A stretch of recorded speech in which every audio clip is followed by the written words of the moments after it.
महाराष्ट्रातील ताज्या घडामोडी पाहण्यासाठी आजच आपल्या न्यूज 15 मराठी या चॅनलला यूट्यूबवर सबस्क्राईब करा. तसेच इंस्टाग्राम आणि ट्विटरवर फॉलो करायला विसरू नका. न्यूज 15 मराठी, आवाज जनसामान्यांचा. शिवपूर येथील नळेगाव रस्त्यावरील पाईपलाईनच्या खड्ड्यामुळे अपघातात वाढ. शिरूर अनंतपाळ तालुक्यातील शिवपूर येथे नळेगाव ते उजेड रस्त्यावरून पाईपलाईनसाठी खोदलेला खड्डा अर्धवट बुजवल्यानं रस्त्यावरून जाणाऱ्या 2 चाकी, 4 चाकी व उसाणा भरलेल्या ट्रॅक्टर व ट्रक यांना मोठ्या अडचणींचा सामना करावा लागतोय.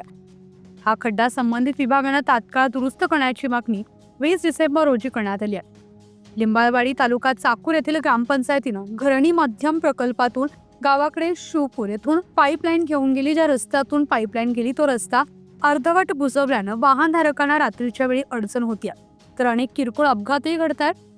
अपघात टाळण्यासाठी सार्वजनिक बांधकाम विभागानं रस्ता दुरुस्त करून द्यावा व संबंधित ग्रामपंचायतीवर कारवाई करण्यात यावी अशी मागणी ग्रामस्थांनी केली आहे.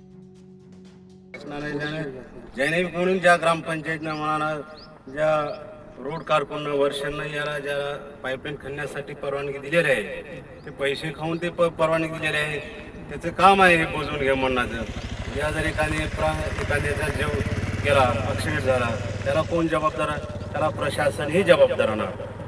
मग यासाठी आम्ही ग्रामपंचायत ज्याने इथून पाईपलाईन नेण्यास लिंबळवाडीच्या ज्या युवकांनी, याच्यानंतर आम्ही ग्रामपंचायत शिवपूरला पण आम्ही संपर्क केला. पाहूत करूत म्हणण्यामध्ये आता 8-10 महिने झाले. हे करणं खूप जरुरी आहे. बरेचदा या ठिकाणी टू व्हीलरवर लेडीज जातात, त्यांच्यासोबत लेकरं असतात, त्याचं काय करायचं? त्याच्यासाठी आम्ही प्रश्नाला आमची विनंती आहे, लवकरात लवकर हा खड्डा बुजवून घ्यावा, जेणेकरून तुमचं आम्हाला सहकार्य राहील. आज न उद्या कुणाची जीवितहानी होणार नाही, एवढं बोलतो.